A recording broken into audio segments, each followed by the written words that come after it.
Okay, what's going on, everybody? My name is Mangg. Welcome back to Hanging with Mangg.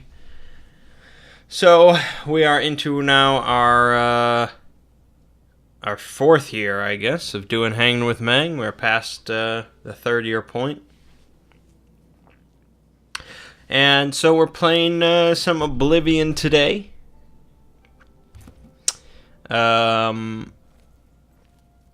I recently started my playthrough of Oblivion after finishing up Morrowind this last week. So the first episode is on the channel.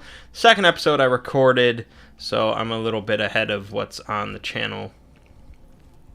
But we'll just mess around and do stuff.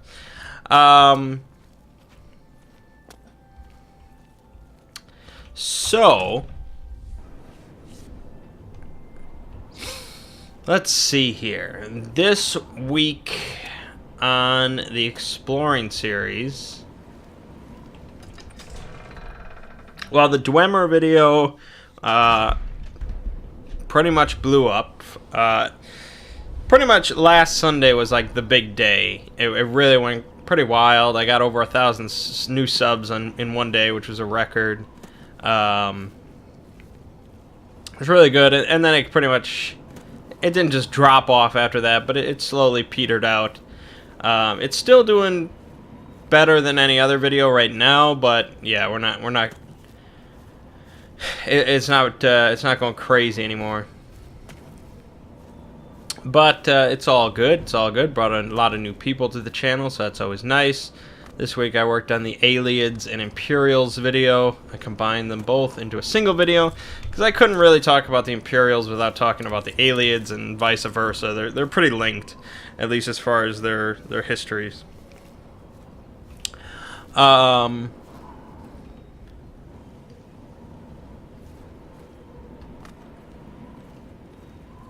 that was a decent video to work on. I'm not crazy proud of it at the end, because I think it's kind of a bit of a rehash of the timeline video, since, you know, the Imperials are a fairly important race within the Elder Scrolls series. Like, they've been involved. They've had their hands in a lot of pies. But there's some new stuff in there, and I'm sure it'll be interesting to some people. Yeah, so that's that. That'll go live tomorrow.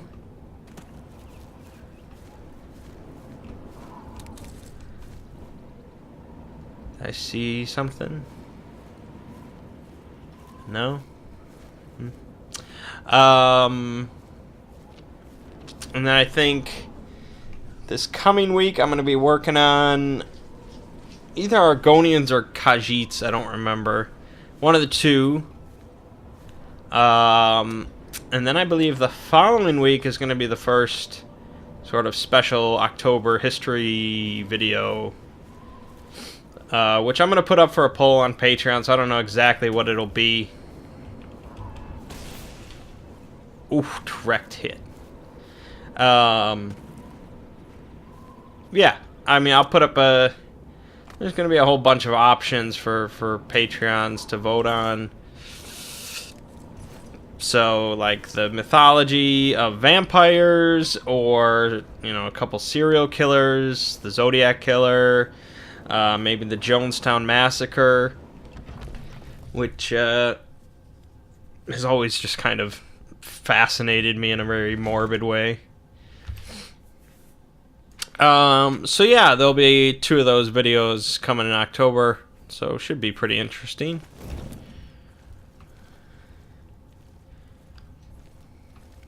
Yeah, I guess that's that. As for this channel this week, we finished up Morrowind, as I said. We started Oblivion, so Oblivion's going to be kind of the focus. We also started... What the frick is that?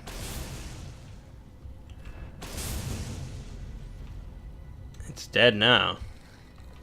It's a shock beetle.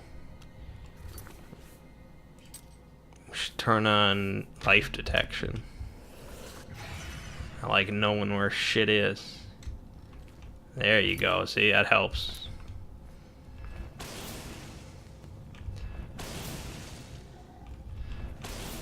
Die! Yeah, life snuffed out. Anyways.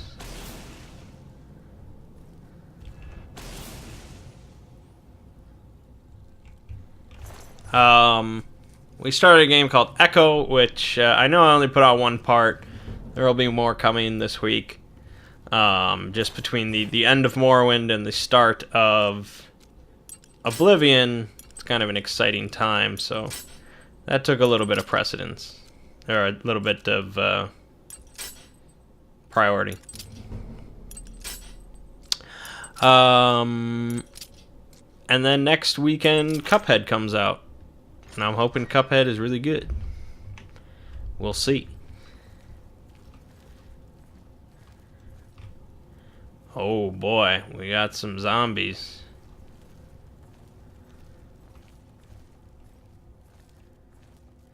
It's funny, they're undead and yet it's detect life.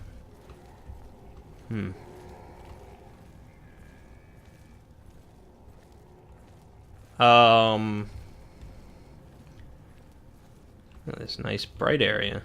Nice. What was I talking about? Right. So, yeah, that's pretty much the channel for this week then, is Oblivion and some Echo, and hopefully, the Sprawl. Oh, God, I suck at this.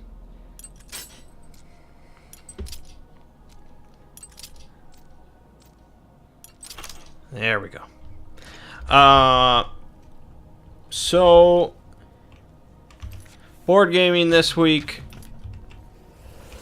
Not much, but more than last week, I guess. We played Wasteland Express, which was a new game I picked up at Gen Con. We played it with 3 players, which supposedly is the best number according to Board Game Geek. And after playing it, I guess I can probably see that. Reason being is there's really no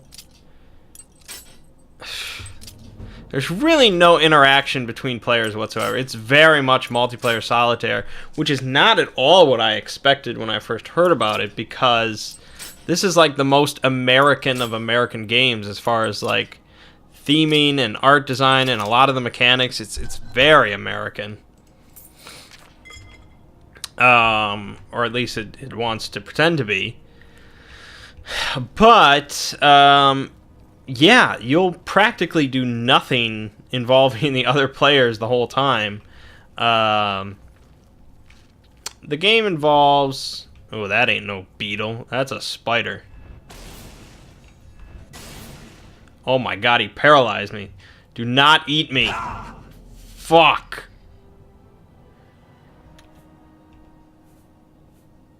He ate me. We need to summon a ballywag.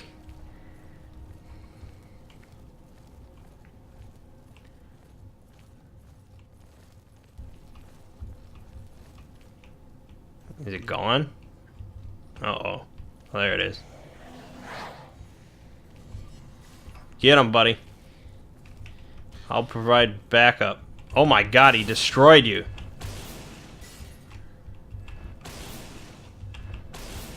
I'll destroy him. Oh, I'm out of magic.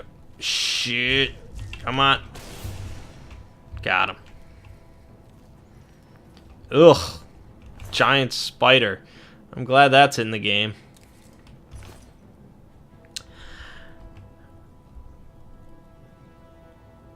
Well, while my magic regenerates. So the basic mechanics of Wasteland Express is you're a character with a truck. It's the post-apocalypse. It's pretty much Mad Max. And so it's a pick up and deliver game, which recently I talked about. I thought was a really cool mechanic, in which you go to these different outposts around the wasteland, and different outposts might supply a certain resource. So they might sell you resources. There's 3 different resources: food, water, and ammo, or weapons, I guess. And so you might go to this outpost that's selling water for $2 per unit. Okay. And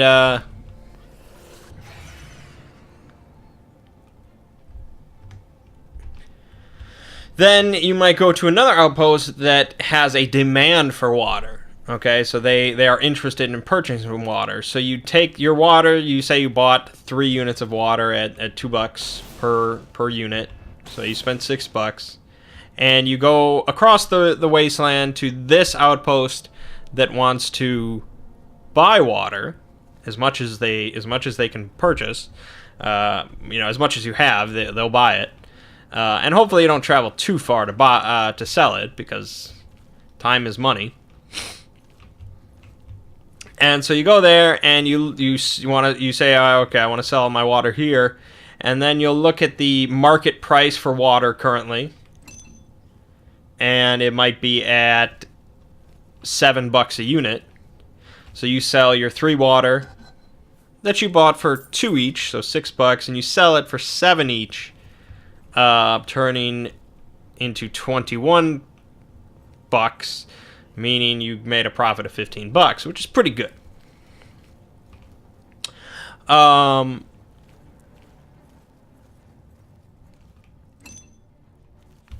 So, I really should probably put this on a hotkey. 4. So,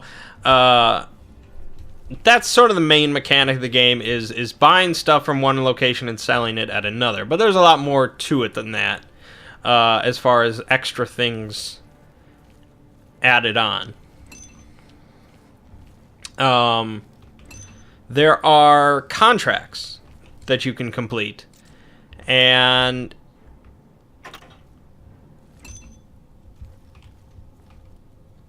you can pick. There's priority contracts, which everybody has. They're public contracts that you can use to win the game, and then you can also go around occasionally and pick up private contracts that either help you win the game or just give you good shit.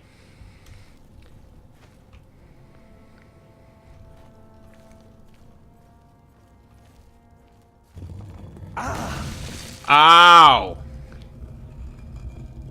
I was not expecting that.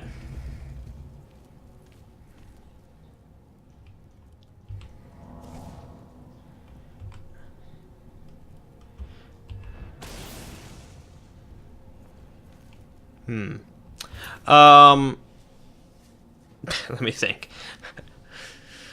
And so the goal of the game, how you win, you don't win with money specifically. You win by completing 3 priority contracts, which are either, among the public special contracts that everyone can get into, or some of the private contracts that you can pick up are also special priority ones, and you can use those to help you win the game. So all you need is 3 of them. They're usually pretty tricky to complete, but the first person to get 3 wins the game. And so along the way, you're getting money because you want to spend money in order to pick up, for the most part, upgrades. Because you have a truck and you can upgrade your truck with all sorts of little modules, modifications. You can increase your cargo space. You can hold more cargo. So, you can hold, instead of just 2 units of water, you can hold 8 units of water or something like that. You can pick up gun modifications to let you roll more dice, or to get free extra hits for when you're fighting raiders and stuff like that. You can get sleeper cabs to hold more allies with you. You can get special upgrades that help you move farther on a turn, or you sell more, or you sell for more money, or all sorts of stuff like that.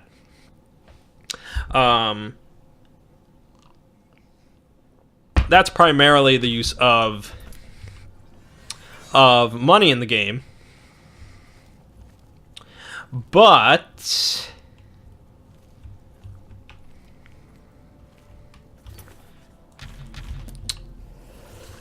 you can also use money to complete contracts. In fact, in the game that we played, there were 2 contracts that pretty much depended on you having a bunch of money. And so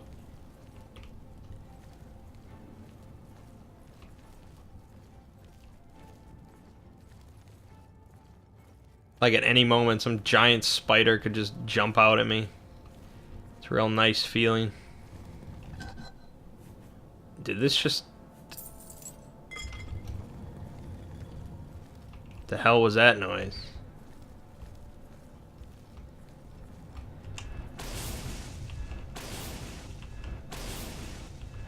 Oh my gosh, I'm dumping loads. Fight a skeleton.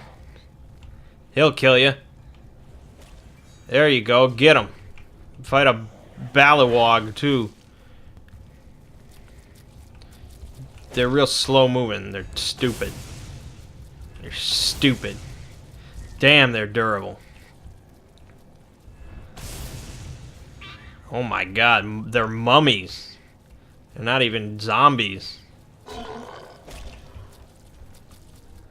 But they're real slow, so we can take them out. Maybe I should use fire. Restore magicka. They don't like fire. Oh god, they keep getting back up. That's right. I read that. Like, for zombies, you can just remove their brain, and that will prevent them from getting back up. But mummies, they're like, there's no clear way to prevent mummies from getting back up. You'd think killing them with fire would do it, but that's not the case. Okay, let me just talk. So yeah, that's pretty much the whole game. Is you're driving your truck around. You really have no interaction with the other players, because you can share spots. There's no PvP whatsoever. There's really the only way you can really affect someone else is if they are trying to go to a place to buy water. You could beat them to it, and then you could purchase the water first. And then the supply probably will change off of water. They might be supplying guns there instead or something like that. But most of the time, that will be accidental. Like, you won't know that you're screwing them over, because most of the contracts that they're going to be... You know, most of the reason you go to this location instead of this location is because you're trying to fulfill a specific contract. You're trying to deliver water to a location, or you're trying to deliver food to a location. And so since that's private information, you don't know what anybody else is really doing, at least in my experience. So there was some inadvertent screwing over, but that's not really interaction. So, yeah, I mean, I liked it. I definitely liked it. I feel like the problem is, like, the sum of all its parts is not... Like, each individual part of the game feels a little weaker than it should feel. Like, the pick up and deliver aspect, which you'd think would be the absolute main point of the game, feels a little shallow. Because there's only 3 resources, and the locations... There's like 5 different supply locations, and those locations will always supply resources. Now, what kind of resource they'll supply can vary, but they'll always be the supply places, and the demand places that are always buying stuff from you, those are always the same demand things. But there's only 3 resources. You buy, you sell, you buy, you sell, you buy, you sell. There's event cards at the start of every round. A new event card is drawn, but usually it's like just it's just like an instant thing, and then all right, that's it. Let's start the round. Like, an event card might be, any player can sell off one resource for twice the market price if they have a resource in their truck, and that's like, oh, that's nice. And then it's just like, okay, let's start the round. Like, it doesn't really impact the game in any meaningful way. There's raider trucks. There's 3 raider trucks out in the wasteland that can ambush you, or you can go fight. They have resources that you can steal from them. But the combat system is incredibly shallow. Pretty much, when you fight a truck, you draw a random card, and it has a defense value on it, like 5.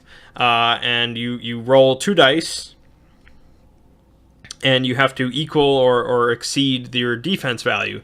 And the dice have just like a number of hit symbols on them and stuff. And you can buy upgrades that'll give you more dice, so you can roll 3 or 4 dice or whatever. And there are upgrades that give you just free hits. So you get 2 dice, but you get a free extra hit on top of it. And that's it. There's nothing else involved in the combat. And so Thomas went very, very heavy on combat. He went all in on guns and stuff like that. And it's just this real small deck of raider trucks, and he saw like every card in that deck twice in like a single game. And it's just roll the dice and move on. So that was really shallow. There's also raider enclaves that you can go attack, although you generally wouldn't unless a contract tells you to. And the Raider Enclaves function the exact same way. You draw a random card, it has a defense value, you roll the dice, and then you get some resources if you win. That's it. So that was a really shallow system. I didn't do any combat because I picked a character that had a negative modifier for combat, so it just wasn't worth it, and it didn't seem that thrilling to me. The upgrade system is also pretty interesting. Buying, different modifications for your truck. It's a pretty cool concept. Incidentally, though, I won the game. I won our first game of Wasteland Express. I did not purchase a single modification throughout the entire game. Not a single one. My character started with an extra cargo space, or 2 extra cargo spaces, and it just never came up that I went to a modification outpost, and yeah, I never bought a single one, and I ended up winning. So that's pretty funny. I don't know if that would happen with more experienced players, but we had 2 contracts public that were just based on money, and I was able to get enough money, and I made it work, and that was it.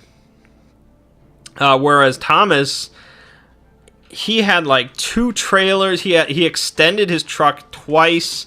He had like his truck was filled with modifications, pretty much entirely for combat, because all he was focused on was doing this one contract to deliver a nuke from one outpost to another across the map. And he finally did it after like 3 tries, and it was just, yeah, he did not win the game, even though he was stacked to the nines. Which is funny, because if he had saved that money and just spent it on the 2 contracts where he had to spend money, he probably would have won. But anyways, so it's a good game. There's a lot of things involved in setting it up. Again, it's a very American game. There's a lot of pieces, a lot of cards, all that kind of stuff.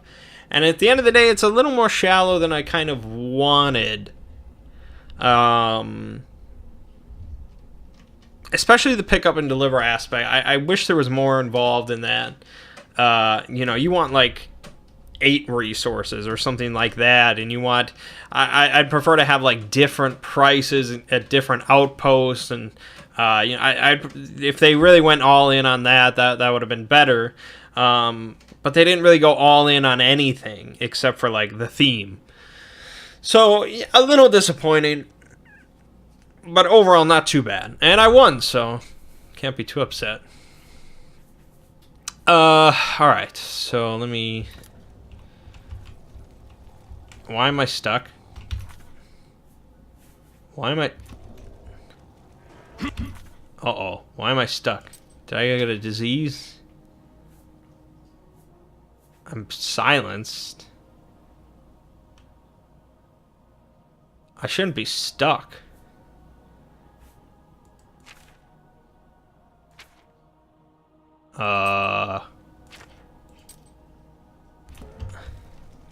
Like, literally, I can't move.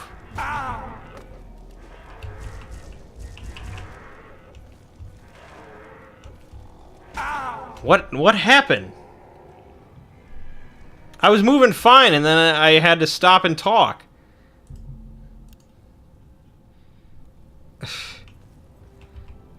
Literally. It's still in effect. I'm moving, but...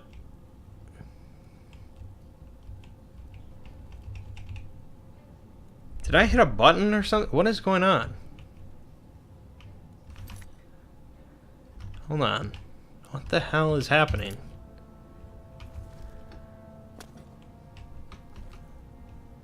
Look at this. Why would my movement rate be this?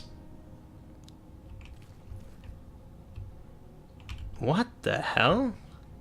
Look at this. He is moving.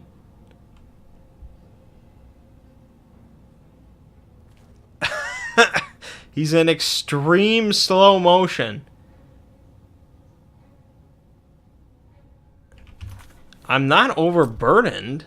I'm not even close to overburdened. Did I pick something up that's like cursed, or what the hell is happening?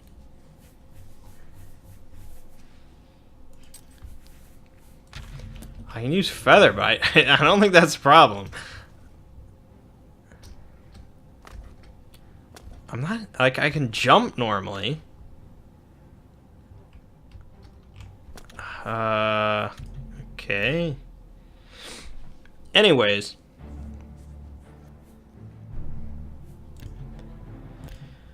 So that was pretty much it for board gaming. No, I'm still boned. What? Okay, I guess we'll have to look it up. I don't know what's going on. But let's talk about...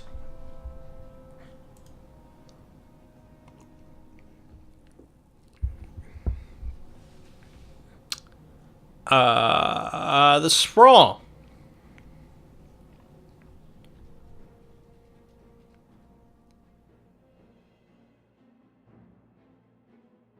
Okay, it has something to do with my controller?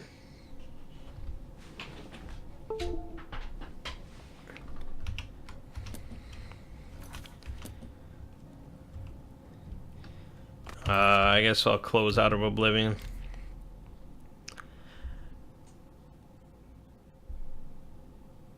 What was I talking about? Sprawl. Yeah, okay, Sprawl. Yes. So, we were in Tokyo. We're in Tokyo now, which is very exciting, being in a new city, especially one that, you know, we've never... What the hell is going on in OBS? There we go. I don't know why I'm having so much trouble. So Tokyo is not a city that... There we go.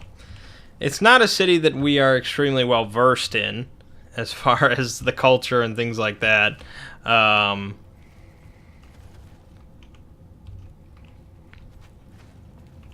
We've never been to Japan. Our only real knowledge of Japan is from, like, anime. So I'm sure we were probably pretty culturally insensitive to the Japanese people of the future.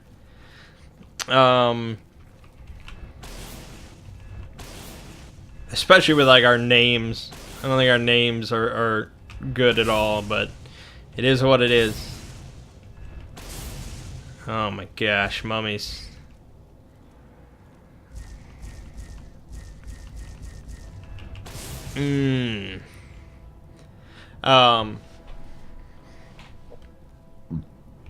But our priority first was to sell off the plane, which we did real quick. And we got our full money back. So that was great. I bought my cool Japanese house on the outskirts of Tokyo. I don't know if that is really I mean, there's got to be outskirts of Tokyo. And I bought a cool house, so... Expensive house. $40,000 a month or something like that.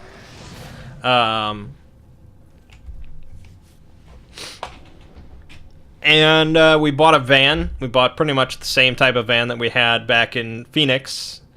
So, getaway vehicle and can hold the bear and stuff like that, so it's all good. And then we went to go pick up our first job. So again, we were given the choice of a standard job, an ambitious job, and a big-time job. And so they settled on doing an ambitious job, because they figured that, you know, it's a new city, we don't know how everything works, we don't know the security situation or any sort of quirks of the city and how it operates, which was exactly my thoughts. I thought Thomas would push for a big time job, but he was in agreement. So we're all in agreement to do an ambitious job.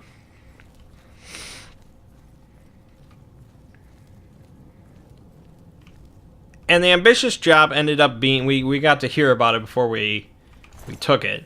The ambitious job ended up being a job at the racetrack, or it was either an official racetrack or it was like an unofficial thing, like a street race. I'm not exactly sure. We didn't get the full details, I don't think. But I made the same mistake twice.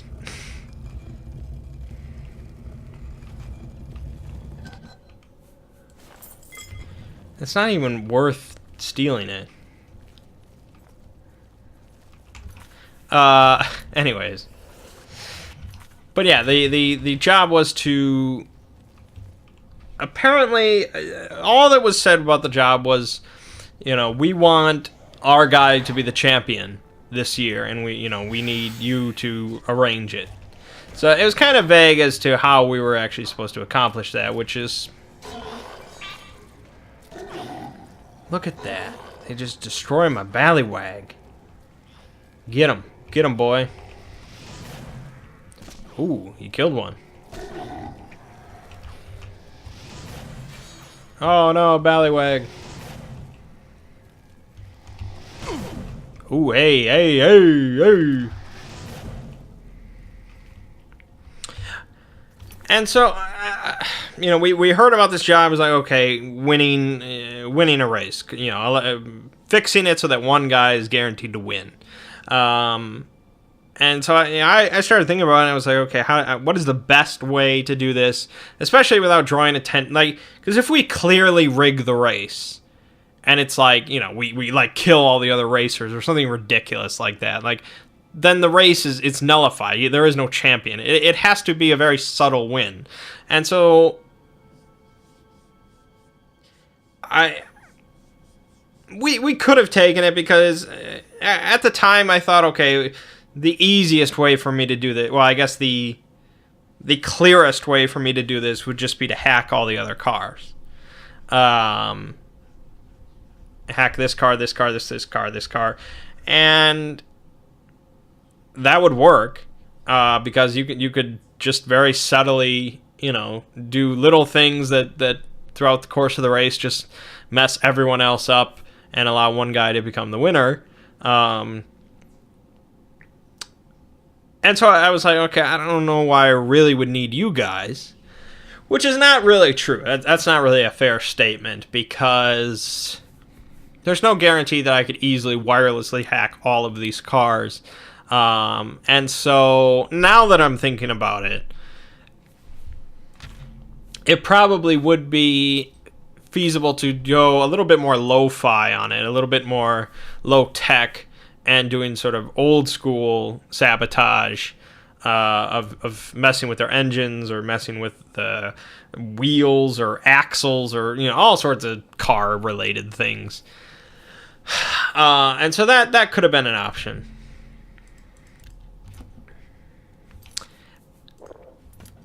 But yeah, overall, I guess we weren't really feeling it. It just didn't seem in our wheelhouse, so to speak. Of rigging races or something like that. I don't know. For whatever reason, we just weren't feeling it, so we didn't do it. What the hell is that guy doing? What in tarnation is he doing? He's getting speared over there. And so, we're like, oh, the standard job, so the weakest, the lowest paying of the jobs, was basically to escort a guy through the ghost forest. I think that's what they call it in Japan. Or it's a suicide forest? I don't know. There's probably a few different names for it, but it's the forest where all the people commit suicide. Because why? If you're gonna kill yourself in Japan, you might as well do it at the suicide forest. Now I don't know how that originally started, but now it's a suicide forest. And there was a shitty movie with Natalie Dormer that took place there, and it really sucked. Anyways.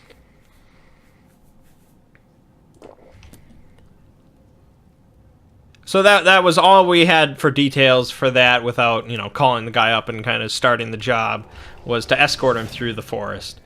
Which, to be honest, sounds kind of intriguing because that's very non-cyberpunk. That's very, you're in a forest. It sounds like, ghosts would be involved or who knows what. Now that I think about it, I actually would have liked to do that.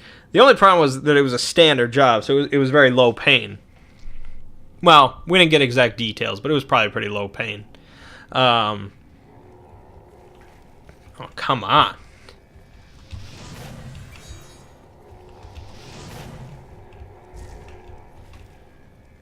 And, when we have, one job per session pretty much, you want it to be really worth it. Now, maybe that would have only taken half a session, but I highly doubt it. Nothing takes half a session.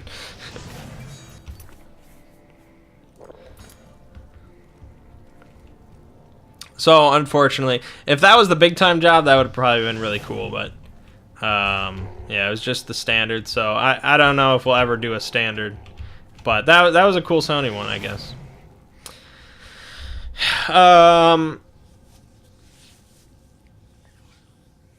So, we took the big-time job, because, why not, Money is money. We'll make it work one way or another.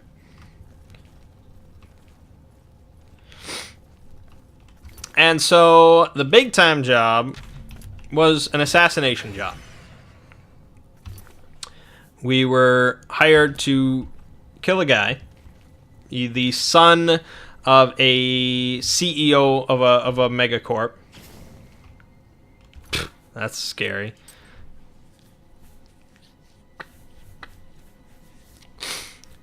Which, assassinations, usually not too tricky.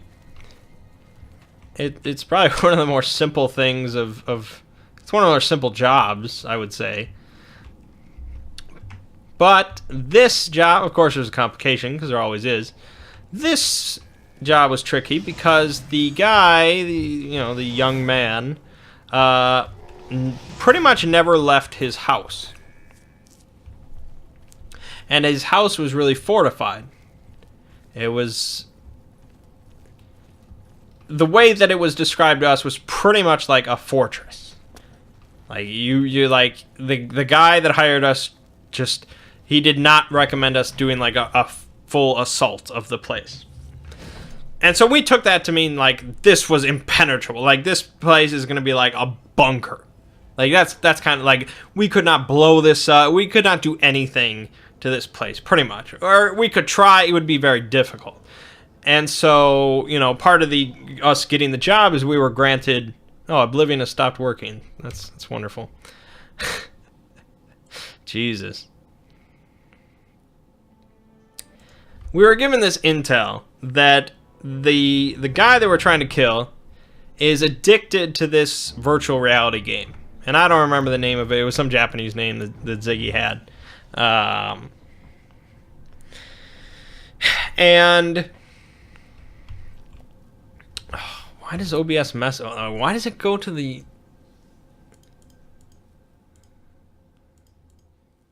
That's really weird.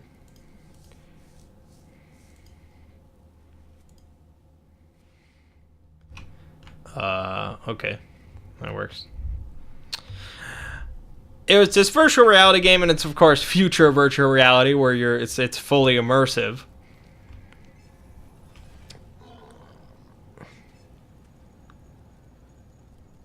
This looks a little tricky, doesn't it? Mummies suck. No, don't go down. What's wrong with you? This is why the Ballywog is better. So, it was a samurai game. It was like a historical, accurate samurai game, pretty much. And so you'd put on the headset and you'd be fully immersed, just like, Ready Player One or whatever. And you'd be given this avatar, this aspiring samurai, and you would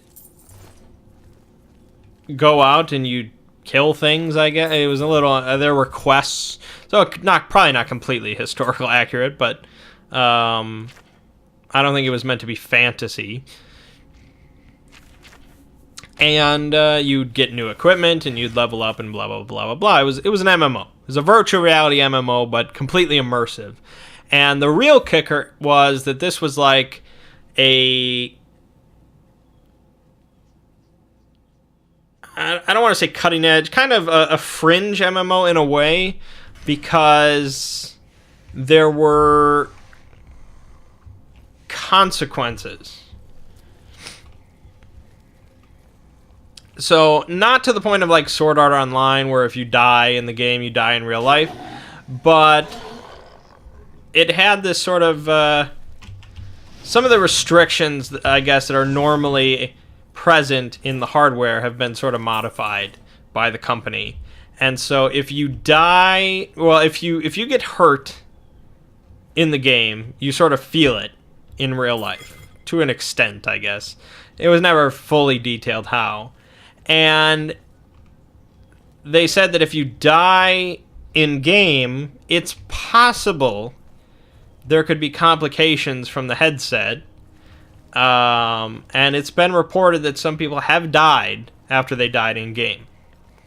So the hardware is capable of delivering some sort of shock or something like that.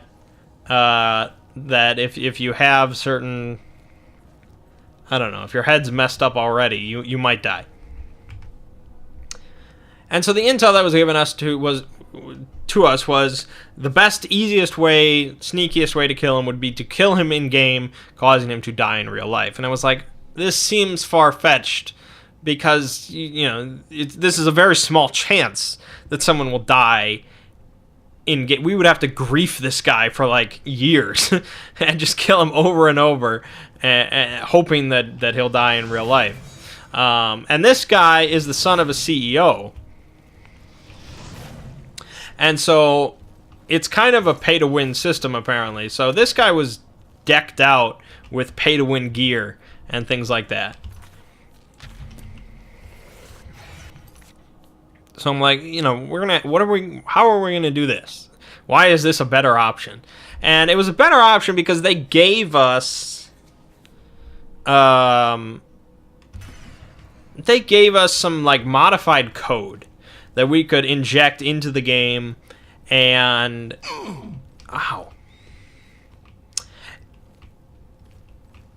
and it gave us this sword that like could cut through any armor. It was like clearly hacked, It was a hacked sword. It cut through any armor without a problem, and it caused like the maximum amount of hardware like damage, pretty much. Like it had the highest chance of causing a death in real life due to overloading the hardware or something like that. It's like, okay, well, now we've got something.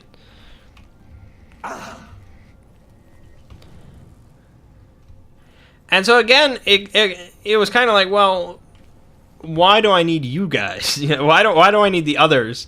If this is purely like a Matrix job, right? This job is taking place entirely within the Matrix. Hey, you're gonna fight a ballywog for... Oh, I'm silent. I'm dead. Jesus. The job is taking place entirely within the Matrix. I just have to hack my character. I go in and I kill the guy and he's dead. Which was sort of the truth. The problem was that I think I probably could have done that. The problem was, I guess, that it was it was meant to be sort of a real simulation, and so you'd use sort of your physical attributes in the game. So when you're swinging the sword, it depends on your physical capability of swinging a sword for the most part. And so Artemis obviously has no skill at swinging a sword or anything like that. And yeah, I was using hacked gear, and that, of course, probably would have allowed me to just win. But I decided to recruit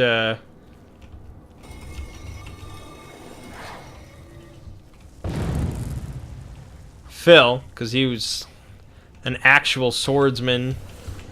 In his character was a real life. He killed people with swords. So I figured that's probably a good bet. Die, ghost. So I took the code that they gave me, this modified... Jesus. This modified hacked code, which apparently accessed the server. Because it's not easy to hack your gear in an MMO. That does not happen too often, because all the gear is held server-side, not client-side. You can hack your character appearance as far as what you appear like, and at least as far as WoW is concerned, there are speed hacks, although I'm not exactly sure how that works. Like, it updates... It changes your character speed client side, and then the server's like, oh, I guess he's over here now. And it just decides to just go with it. But I've never heard any tale of hacked attributes or equipment or anything like that in an MMO. At least not like a proper one. Anyways. So I figured, okay, this code that they gave me must access the server somehow to give me a hacked piece of gear. And Ziggy said yeah, so I'm like, okay, I'll just modify the code myself to give myself something else as well. And so I gave myself hacked armor as well that would like prevent any weapon from damaging me. So it was like super armor, god armor. And so I ended up making that, which was pretty good. And so pretty much the plan was we would put Phil in the game. He would go out there with his super sword and his super armor. He would find this guy in game. He would challenge him to a duel, and then he would kill him. That was it. It was pretty simple. Of course, we sent Phil, which was a big mistake because he fucked everything up.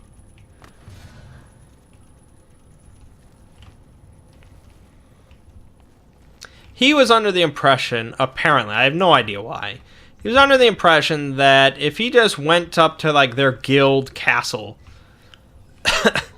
and he challenged the guy to a duel, keep in mind, he just got into the game, so he looks like a scrub, he looks like a newbie. If he challenged the guy to a duel, they would just try and kill him. You know, they would just butcher him, and he was real worried about being killed. Even though, you know, it's a very small chance that you'll die in real life from being killed in the game. Very small chance, otherwise the game would never be released.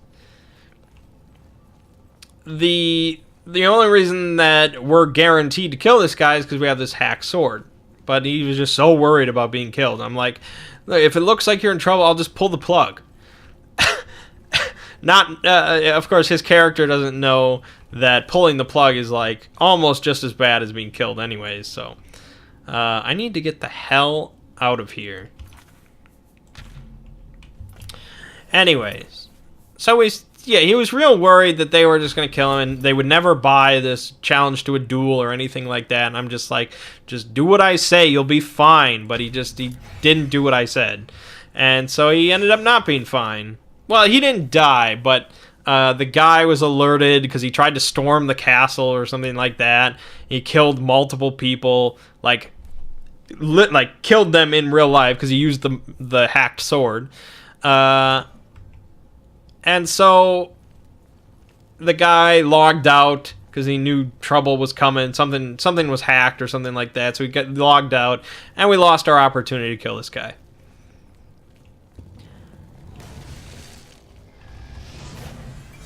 Oh, I'm back in this corner. Okay, so that means I definitely want to go in this direction. But I think the problem is I have to go up, and I keep going down. Like I don't want to go down. That doesn't get me anywhere. I have no idea how to get out of this place.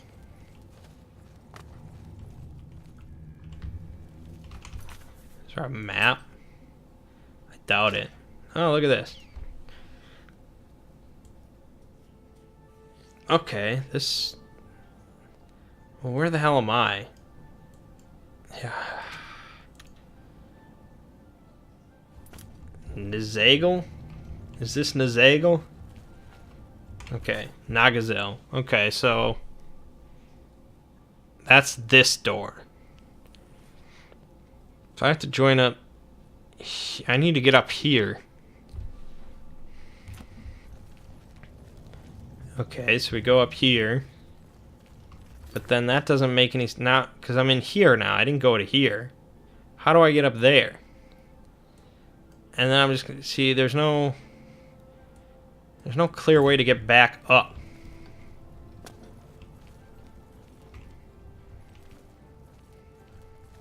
I need like a jump spell or something. That's where I got to get up to. Anyways. Oh, maybe this. No, this leads back into this big room, and that's the problem. That's the problem. I don't know where to go from here. Maybe there's some way up on the far end, but who knows.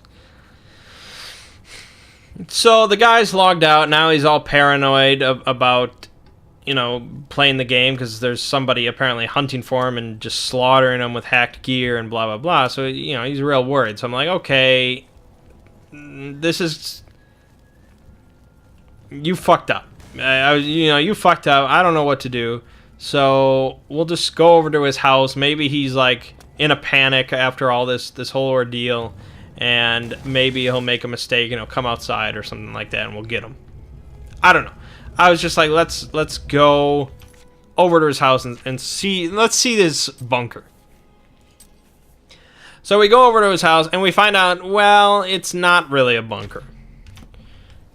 It's really just like a fortified house. In fact, he even has like a little Zen garden in the backyard that is pretty much unprotected. And when we drive over there, in fact, we see him walking out of the house and going to his Zen garden.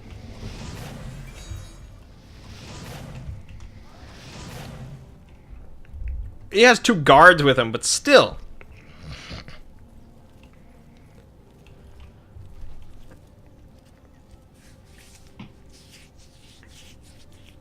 And so they're sitting there and they're like, okay, well, you know, we don't have a sniper rifle or anything like that, but, you know, his house doesn't seem that fortified or anything like that. So, you know, maybe we can just do it this way. And I'm thinking, this guy's already dead. He just doesn't know it yet. Because I finally get to implement an assassination plan that I had been thinking of for quite a while, and it's never come into play until this moment. So the assassination plan involves a drone. It involves a little tiny fly drone the size of a fly. And you can, it has a camera on it, it has a microphone, and you can fly this little fly around, and it's usually for recon, but it's also for assassinations. Because if you load this fly up with a very potent contact poison, you can just land the fly on somebody, and the contact poison will go through their skin, and they'll be dead. That's it. That's the whole plan. It works even better if the fly just sits very obviously on them and they, like, slap it, you know, to kill it. Because then, like, oh, man, the contact poison is just seeping at that point. And so, yeah, it's a pretty easy way to kill somebody.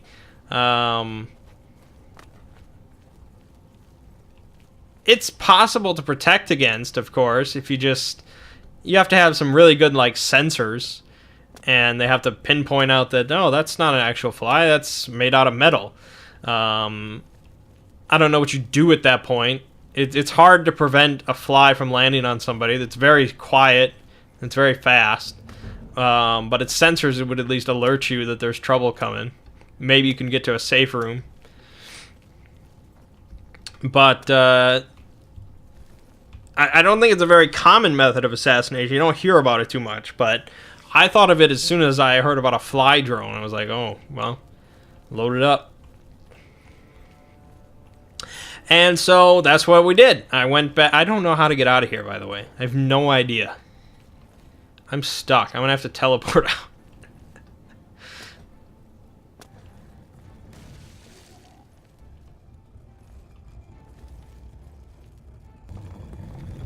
Oh, that's gotta hurt.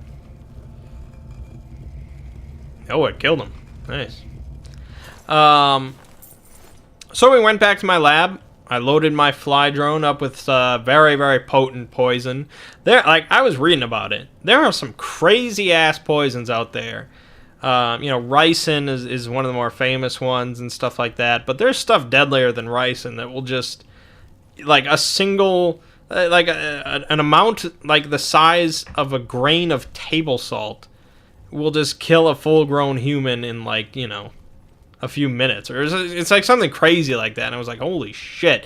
And this is the future. There's got to be even crazier stuff. So I'm like, okay, I'm going to go back. I'm going to whip something up. Because I just recently picked up the specialization in chemistry and explosives. So chemicals and explosives. So I'm all about that now as well.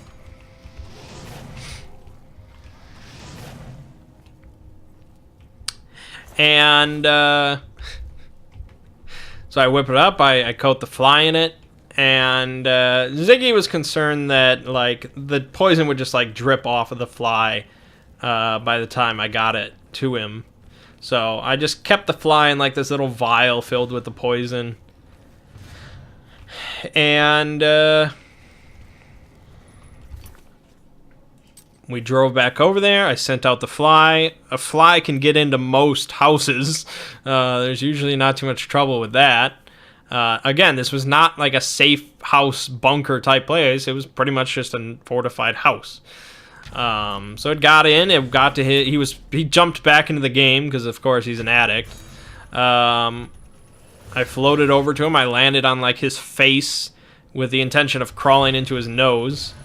But as soon as I landed, like, he was pretty much already dead. The poison was dripping off of this fly. And the guard that was with him noticed the fly and went over to his face. And he actually managed to pick it up and squish it, which, of course, killed him. Oh, God. What the fuck was that?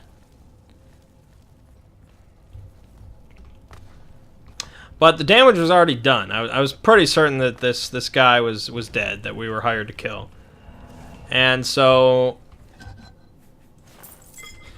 we stuck around in the van, and shortly after, they peel out of the house in like their limo or something like that, and they just race down the street towards the city.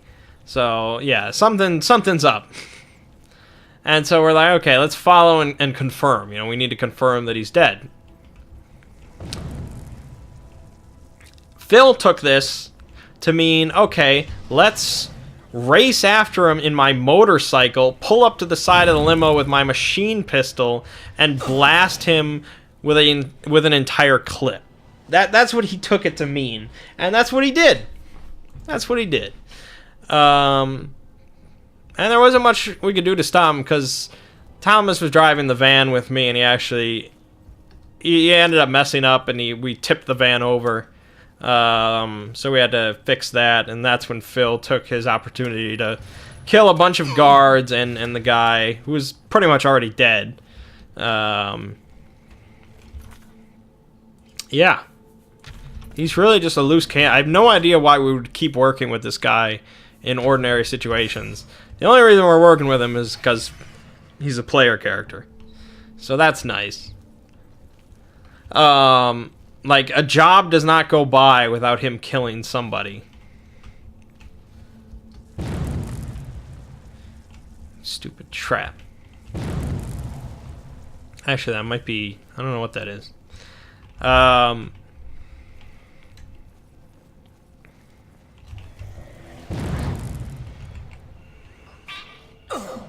Damn it.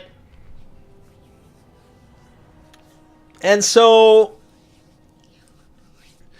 You know, they didn't really know who killed the guy, even though Phil's face was on all the cameras and all that stuff in this very public shootout in the middle of the street. But apparently they didn't know he was involved. And so... Tag team, tag team, tag team. Get him, buddy. Get him, buddy. Come on. I got him. Give me that dwarven short sword, baby. Yeah. So we got paid. We got paid 300,000 new yen for the job. And that was that. Problem was, I didn't think it was a really fantastic job personally, because it was a little disjointed. You know, we had the whole Matrix thing, and having a job dependent on the Matrix. I mean, most of our jobs are somewhat dependent on the Matrix, but this was like, we're killing a guy in the Matrix, and that's just a whole different... It's usually not a good idea. It's a cool concept. It's really cool for like movies and stuff like that, but for an RPG, unless you can come up with an easy way to incorporate everybody into it, I don't know. It was a little weird. I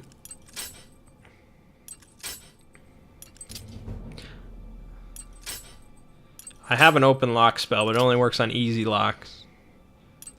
This lock ain't easy.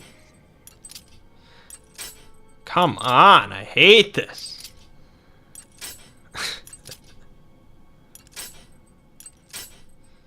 You have such a small window.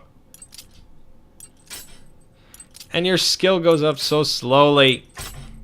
Fuck that shit.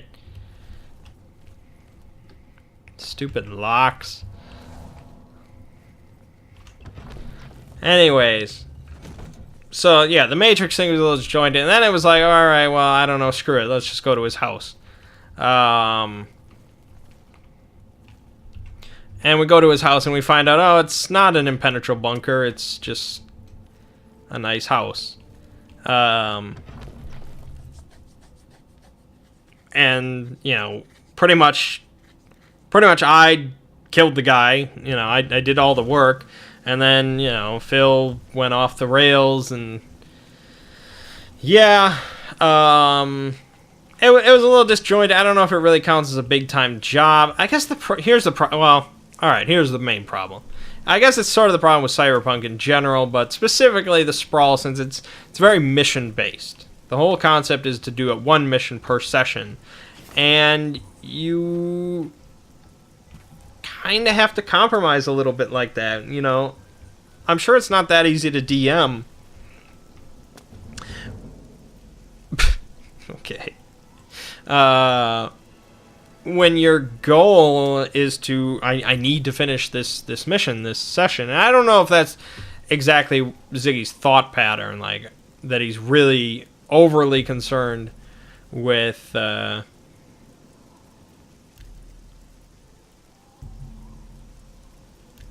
there no fast travel in this game?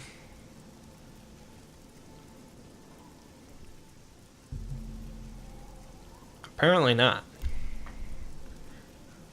Okay. I don't know where I am then. I guess we'll head northeast. I don't know if he's like overly concerned with, oh, I gotta finish this mission, this session.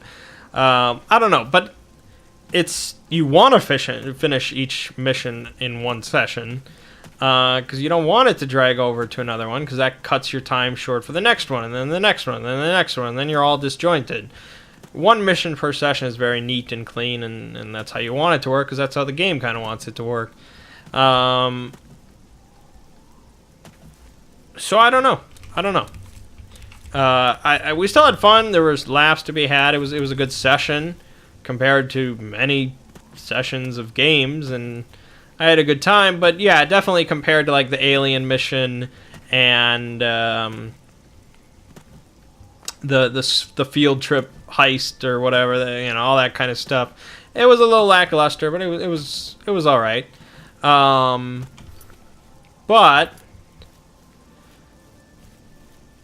I think we might only have one more session of Sprawl tomorrow, probably, and then we're gonna be moving on. Ziggy's been DMing for quite a while, so I'm sure he's interested in taking a break. We've been doing Sprawl. That was our 9th session, so that's pretty solid. 9 sessions is above average, I would say. And so we were reminiscing the other night, and I've been looking at all sorts of stuff and things like that.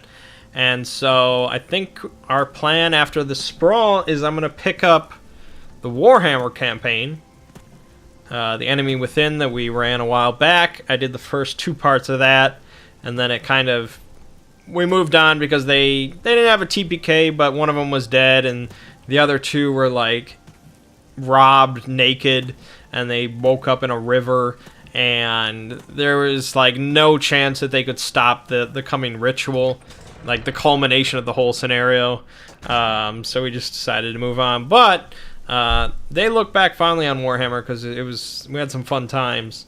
So I think we're gonna go back to that. Maybe use the same characters, maybe some new ones, and we'll pick up with like the next scenario in that campaign and make that work. Because it's like, you know, one of the most lauded campaigns. So. Welcome to the Oak. And like I said, I spent a good amount for the book, so I'd like to do more Warhammer. So I think that's what we'll be doing.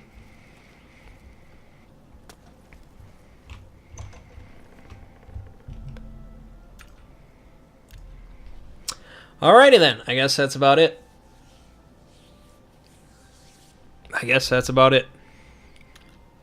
Right back where we started. Look at that. Isn't that pretty? Alright. So, check out the Aliens and Imperials video tomorrow on the Exploring series. We got more Oblivion coming this week. Some Echo. And, yeah. Next week will be Cuphead. Finally, Cuphead. It's not going to live up to the hype, but oh well. My name is Mangg. This has been Hanging with Mangg. I'll see you fine folks next week.